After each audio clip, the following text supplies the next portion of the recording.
every human being, God had planned for them. He has plans for me. He has plans for you. He has plans for everybody.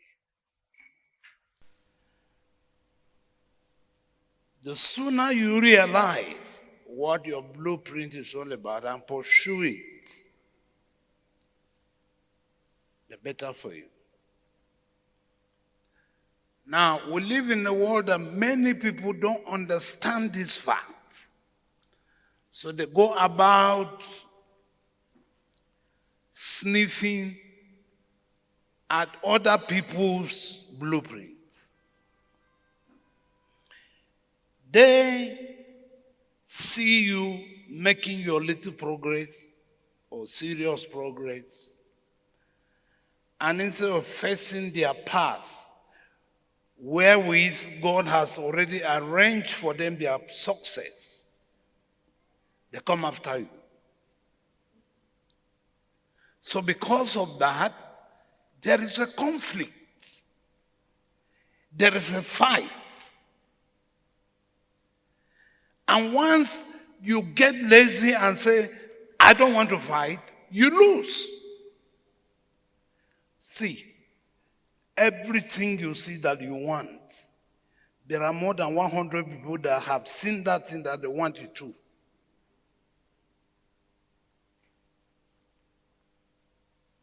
And let me tell you, all these 100 people that saw the same thing you saw, they are ready to fight for it.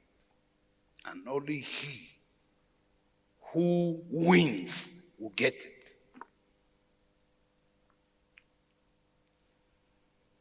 The woman you married, you know how many men wanted to marry her? The position you are looking for, you know how many people are eyeing that chair? Why is there killing the civil service? Why are politicians so restless, destroying one another, whether here or anywhere else? That's the spirit of the world in which we find ourselves.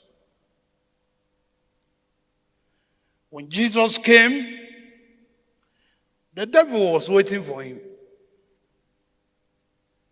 He came with a mission to seek to save all that are lost, and everybody was lost. And Satan came with a mission to seek, to kill, and to destroy. And when he could identify who is this Son of God that is trying to undo what he has done, as he went about until the day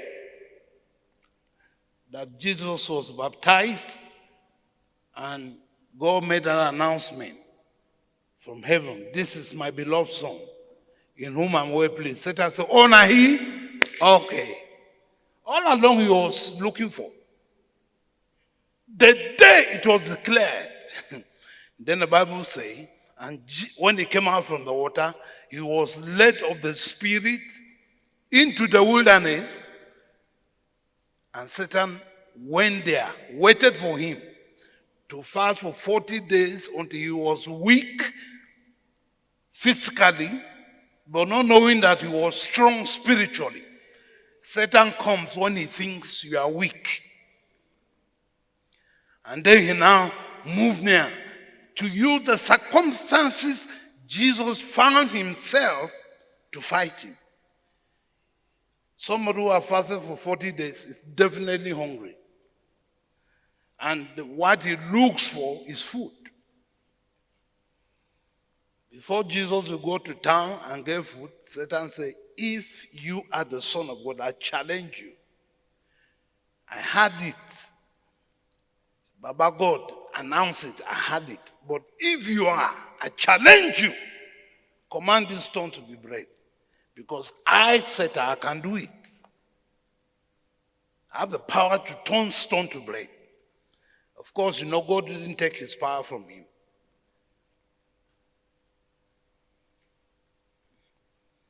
Jesus looked at him.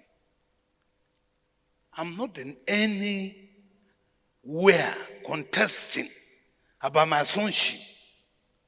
I know I am, and I don't have to prove anything. Don't have to prove anything. So he told him, oh boy, I will not. Because man does not live by bread alone. But man is sustained, is empowered by every word that proceeds from God. 1-0. Satan moved to another angle.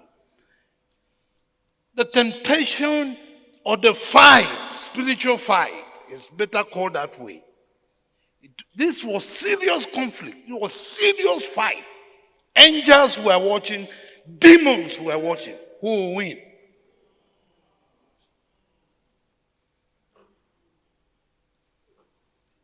You know, pride comes in and destroys people's lives. Display it, show it. Jesus said no. Luke 4 is where the temptation is spoken about. He took him to the top of the mountain and he said to him,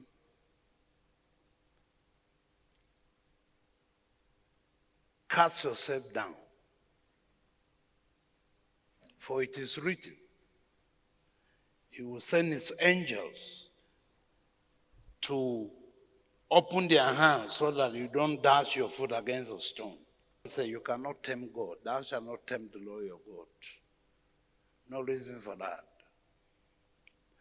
He took him to the pinnacle of the temple and said, bow down and worship me, and I'll give you everything in the world. Who gave you? He stole it from Adam. Because it was Adam that God gave everything. But he stole him with deceit. And before Jesus gave him the last answer, he said, get thee behind me, Satan, for it is written, thou shalt worship only God, the Father. I don't want, all those things are already mine.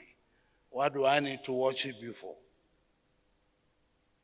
3 areas: the flesh, the spirit, and the soul. The temptation occupy all the areas Satan used to fight mankind. Now, if you look